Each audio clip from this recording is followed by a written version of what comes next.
Abi خبرة Mikail. خير سلامات Şu tarafa başlarım da. وشياتة سكن Hankalar jüvezi gün maytar zingan da jüvin diye oteller mi? Ya. Yok. Uğrarlar bir majvin ne diyor? Jüvin nasıl geldi ama tuk tabii klibe töz tut klamı bana vakti veren şin ve bu ne tunas kanı çeneka tezas mı bak klama da gösteriyor. Ya. Yani humar naskerden de kama koytravat çıka. Valla bra ben Almanya doğumluyum. Almanya doğumluyum. Nasıl zaman kısa gene? Zonuma Besene kana bende. 5 sene kadar. Tamam. Senik zaman. Ama Türkçe daha iyi ifade Tamam. edebilirim diye. Erkek kısa. Ya. Almanya doğumluyum ama Dersim Pülümürlüyüz. Ve evde tabii ki Kırmançki dili annem, babam çok yoğun olarak konuşurlar. Anlamasını %100 anlıyorum da ama telaffuz pratik olmadığından biraz zayıf. Maalesef biraz zayıf. Evet. Aslında hani Türkçe veyahut Almanca gibi konuşmak isterim ki konuşmamız da gerekir ama artık Biz onu pikalkanıma o manama. aynen üzücü bir olay. Bunu da belirtmek isterim ama artık yaş 50'yi geçtikten sonra bu saatten sonra da Zor oluyor. zor Ama geliyor. önce zanna kısa kana ama. Ya Telefamkom. Telefamkom bırakır. Biz işte 1983-84 yılında abim daha doğrusu bu işe başladı.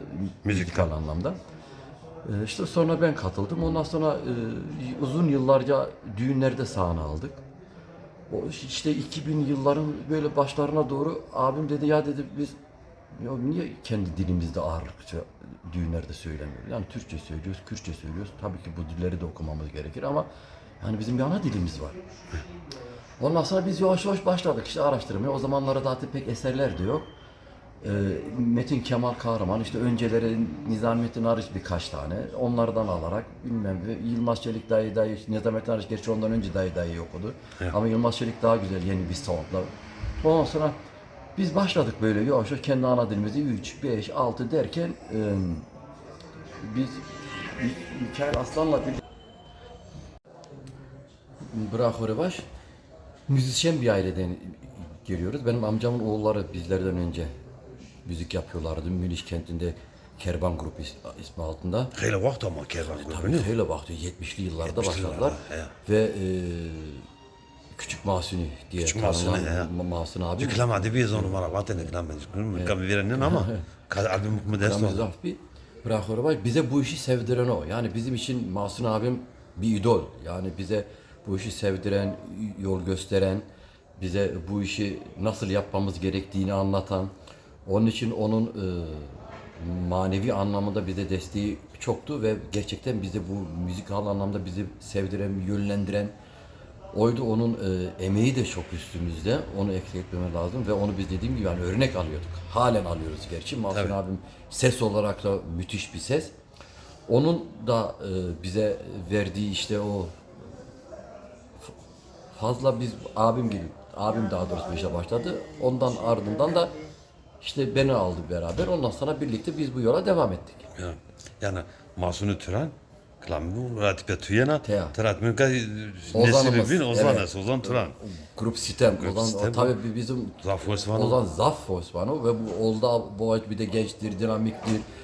Bu işe gönül vermiş, çok güzel bu işi yaptığı bütün projeleri çok beğeni toplayan ve bizi bu anlamda da gururlandıran, yani yeğenimizin gerçekten bu kadar güzel işler yapması ve halen güzel işler yapması, işte Mahsun abimden feyz alarak, o da doğal olarak babası, amcaları yani Tekin olsun, Tekin Turan, işte Ali abim olsun, Ali Turan, onlar zaten kardeşler beraber müzik yapıyorlar. O da tabii babalarından, babasını, amcalarını örnek alarak biz Bayram Mahsun abimizden devraldık. Öyle söyleyeyim. Doğal olarak bu işi babasının yolunu biz sürdürdük bir yere kadar. Bundan sonra Ozan sürdürüyor ve alıp olayı bir seviye daha yükseğe taşıdı ve bu da bizi çok gururlandırıyor. Onun yolu açık olsun ki açıktır. Hem kendisi hem müzikal anlamda hem hayat anlamda yolu açık olsun ve Ozan'ı çok seviyoruz yeğenimizi. Selamlar olsun. Yolu açık olsun. Akracı bu. Hek smara. Hek dirak racıbı, torak racıbı. Mesela. Bravo baş. Ondan sonra Daimi Cengiz var. He nasıl? Dersimde bir büyük hem sanatçımız hem sevdiğimiz bir abimiz. Onun da böyle eskiden Zadaki halay klamları, halay türküleri, halay eserleri vardı. Ve biz 2011 yılında bunun Tevdeli Anam diye eserini bize verdi sağ olsun. Buradan da ona çok selam söylüyorum. Selam bacım ya. Biz onunla Tevdi Alam'la ilgili bir klip çektik. Yani belki halay olarak çekilen ilk Zaza klip. Bizden önce belki birileri yapmıştır bilmiyoruz ama. Ama Almanya'da veyahut da Avrupa'da ilk olarak biz böyle bir çalışmayla girdik ve bizi hani bir kısımda eleştiri aldık. Hani düğünlerde müzik yapıyorduk ya işte dar bir çevreye hitap ediyorsunuz. Yani işte geniş bir kitleye hitap etmek için ya Türkçe veyahut da Kürtçe söylemek lazım. Biz dedik yok. Bu saatten sonra yapacağımız kliplerimiz, müzikal anlamda çalışmalarımız kendi ana dilimizde olacak. Çünkü o dönem bir de sen de daha iyi bilirsin UNESCO'nun araştırması üzerine bizim ana dilimiz unutulmaya yüz tutmuş diller arasında 2. sırada. Ve başladık ve Mikail Aslan'la bir çığır başladı. Yani gerçekten hani El Gazi milli marş haline geldi ve bu dili gençlere sevdirdi. Ve biz de dedik ki biz bu işi profesyonel anlamda yapan, müzikal anlamda, tiyatro anlamda, kitap anlamında bu işe emek veren insanlara bizim de hani çorbada bir tuzumuz olsun, bir katkımız olsun diye. Ondan sonra işte Tevdel Alam'dan sonra Çeneka Tercan'ı yaptık. Ondan sonra diğer Fetheliyo'yu yaptık. Bu diğer Fetheliyo da Aydın Yağan. Aydın Yağan. Volkan Yağan pardon. Daha doğrusu onun bir eseri. Volkan Onunla Yağan. irtibata geçtik. O sağ olsun eseri bize dedi kullanabilirsiniz. Çeneka Tercan Murat Altun diye bir arkadaşım bir eseri. O da sağ olsun bize eseri verdi. Ve biz artık düğünlerde %70 kendi ana dilimizde müzik yapmaya başladık. Halaylarımızda ağırlıklı kırmancık, glamlarımızda millet türkü söylerken biz kendi glamlarımızı söylüyorduk. Ve doğal olarak Dersim Federasyonu destek vermeye başladı. Festivallarına çağırdılar sağ olsunlar. Orada da ağırlıklı kendi ana dilimizde ve başladık artık düğünlerde de yani insanlar diyordu tabii ya siz kırmaçık söylüyorsunuz sizi götürenler bu dili anlıyorlar. Dedik fark etmiyor ya bizim için. Yani biz bu işi profesyonel anlamda yapıyoruz, hobi anlamda yapıyoruz ve biz ne kadar insana bu dili ulaştırabilirsek kendimiz ne kadar az konuşabiliyorsak da ama telaffuzunu doğru yapıyorduk. Çünkü abim bu dili çok iyi konuşuyor. Benden de daha iyi konuşuyor. Yani senin gibi değil. Yeah. Senin gibi konuşuyor. Bu dile çok hakim. Ve bir de hani ne söylediğimizi anlayarak konuşuyordu. Ve telaffuz etmeye de çok dikkat ediyorduk. Yani insanlar yani kelimeleri doğru kullanalım diye. Ve bu anlamda işte 2018 yılına kadar müzik yaptık ve 2018'den sonra müziği bıraktık. Sıraca verdiniz mi? Sırada yaş geldi. Artık yani gençler geliyor arkamızdan daha dinamik bu işe daha böyle coşkulu bir şekilde yapan yani 35 yıl müzik yaptık. Uzun zaman. Yani hayli vakti devlet. Hayli vakti. Dedik dendi beso. Ve ondan sonra daha doğrusu abim dedi o iki torun var. Yani bir noktadan sonra da sahnede bilakis düğün müziği yaptığından dolayı ha böyle konserdir, gecedir, festivaldir farklı onları devam yapardık da ama düğünlerde inandırıcı olmuyordu artık. Evet. Sana bir olay anlatayım, müziği bırak yani sonuçlandırmamızın karar vermemin sebebim Almanya'nın uzak bir bölgesinde düğün çalıyoruz. Düğün çalıyoruz, işte cihazları kurduk. İşte bir de ilgilenen damadın abisi gelip gidiyor. Pardon abisi değil, damadın babası. İşte bir ihtiyacınız varsa yardımcı olun. Abime dedim ki abi abi bir yerden tanıyorum ama nereden? Ama çıkaramadım. Abi yok o kadar yani yerlere gidiyoruz bir yerde karşılaşmış. Neyse yemek döneminde abi geldi. Yemekleri servis ettiler. Yine sonra bir ihtiyacım var. Dedim ya bırak hadi kusura bakma ben seni nereden tanıyorum? Dedi ki ben damadın babasıyım. Siz benim düğünümü çaldınız. Ben dedim abime baktım amcaoğlu ben abim bir de amcaoğlu birlikte müzik yapıyor. O bana baktı ben ona baktım. Abi nerede dendi beso. The best. Adamın düğünü çalmışız gelmişiz oğlunun düğünü çalıyor. Yani orada dedik tamam artık bu son düğünümüz yani son düğünümüz derken bundan sonra açıklama yapıyoruz. Tabii. Yaza kadar yazdan sonra düğün almayacağız ve yazdan sonra bu işi bıraktığımıza dair. Öyle yani dedik artık. Yeter. Was zaver. Orada Orada zaver. şu klip vettun. Ne? Şu klip ist tu veja. He ya ben ondan sonra aradan 4 yıl geçti, 4,5 yıl falan. Benim sözü ve müziği kendime ait olan bir eserim vardı ve çevremdeki dostlarım diyor ya bunu yani böyle boş boş evde kalmasın. Buna bir şey yap. Ondan sonra Hanover'de sevgili Tanju Duman var. Ya. Hem müzik yönetmenliği yapıyor hem klip çekimi yapıyor. Bizim önceki çalışmalarımızı da hep Tanju Duman'da yaptık. Ve o dedi ki onunla bu işi konuştum. Dedi bana bir eseri bir gönder. Bir dinleyeyim. Eğer gerçekten Yapılacak bir şeyse derim yap, yoksa bırak derim. Yani artık bırakmışım diye. Eseri gönderdim. Dedi bunu kesin yapmamız lazım. İnce bir sitem diye. 38'i Anladım. baz alan bir eser. Biraz da böyle sorgulayan, sitem eden bir eser. Ondan sonra böyle özgün müzik tarzında Türkçe bir eser. Buna bir çalışma yaptık Bırak Horebaş ve